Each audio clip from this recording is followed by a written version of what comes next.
niya pang mga anak mo. O ikaw na, pag-iiri. Eh, ikaw ang ayaw bitawan.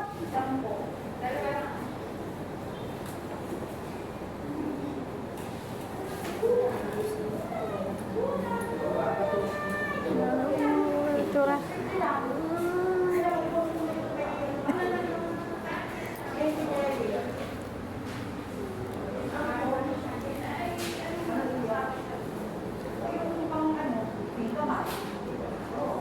Lalabas na ang baby namin.